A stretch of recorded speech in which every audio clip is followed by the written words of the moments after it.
In this video, I'll discuss 8 perspective pearls, and it's all in my book, Ellen's Guide to Perspective on Amazon, with a link in the notes below. And if you like my videos, please remember to subscribe.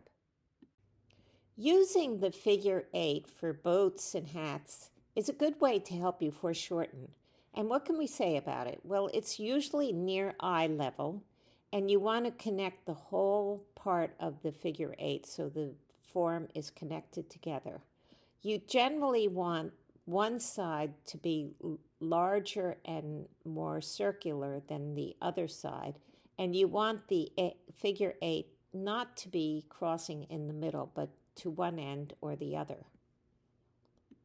There are many ways to draw a 3D spiral, but I want to show you this one from Craig Atterbury's book, which I highly recommend. He set up a series of planes like this and put 8 dots in each one of these ellipses. Then he goes from dot 1 counterclockwise and up to number 2, counterclockwise and up to number 3, counterclockwise and up to number 4, and so on. And then you can get this line if you connect these numbers that go like this.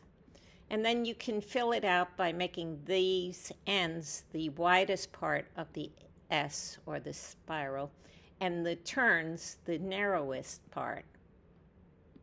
In Montaigne's book, also an outstanding book, he set up ellipses, as I show you here, and then the spiral goes through the middle of the ellipse, around this one to the middle of this one, and then around this one to the top.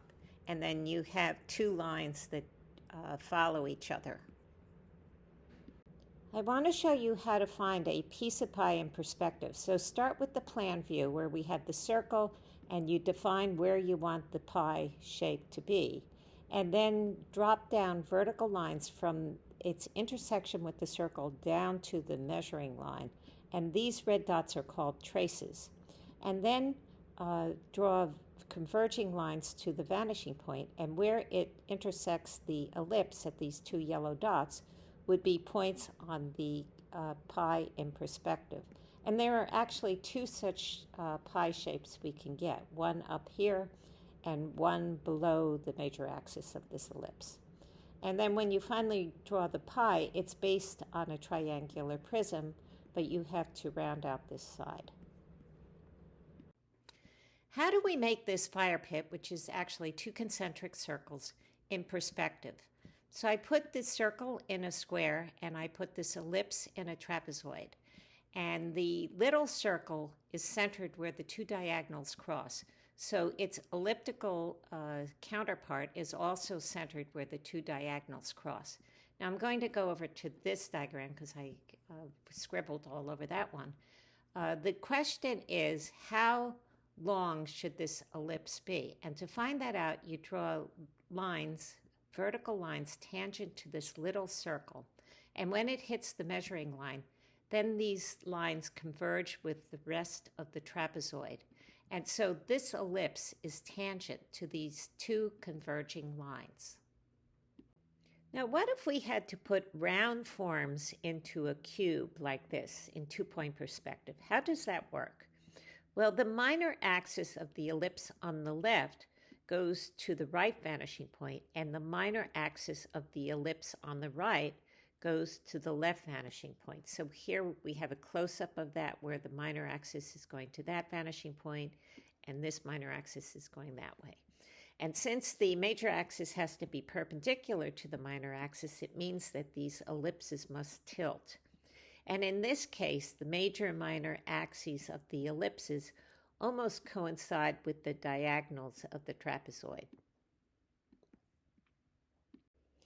This is a neat method to reproduce a curve. So I'm going to start with a simple example here and then show you how it can help you.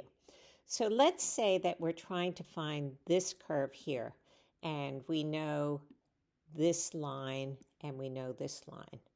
You know, obviously we could just copy this curve because they're identical, but I'm doing this so I can show you the technique.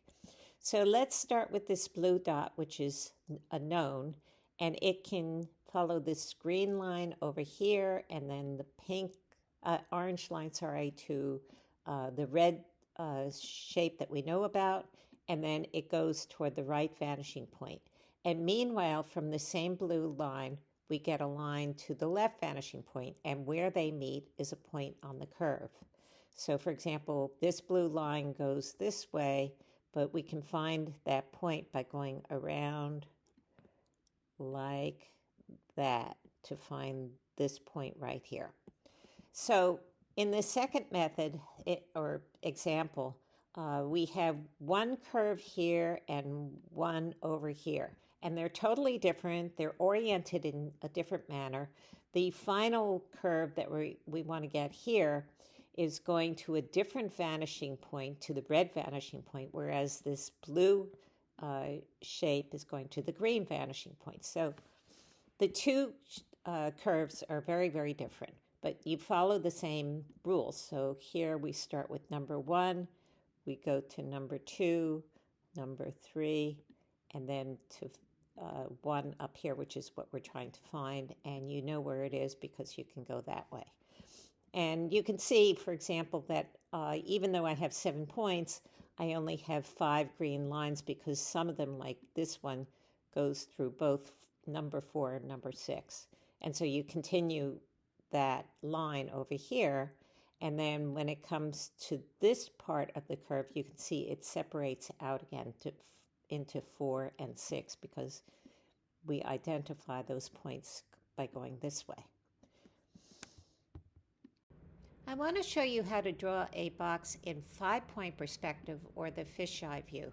So we start with a circle, and it has 4 vanishing points on its horizontal and vertical axes, and it's got 1 vanishing point in the middle, making it 5 vanishing points. Then draw these yellow lines that go from V1 to V3, and they get closer together as they move away from the center. And similarly, these lines get closer together as they move away from the center. Then to draw your box, these lines go with the yellow lines, and these lines follow the blue lines, and this perspective converges toward the vanishing point in the center. If you enjoyed my video and want to know when more are coming out, please remember to subscribe. And my book, Ellen's Guide to Perspective, has a link in the notes below.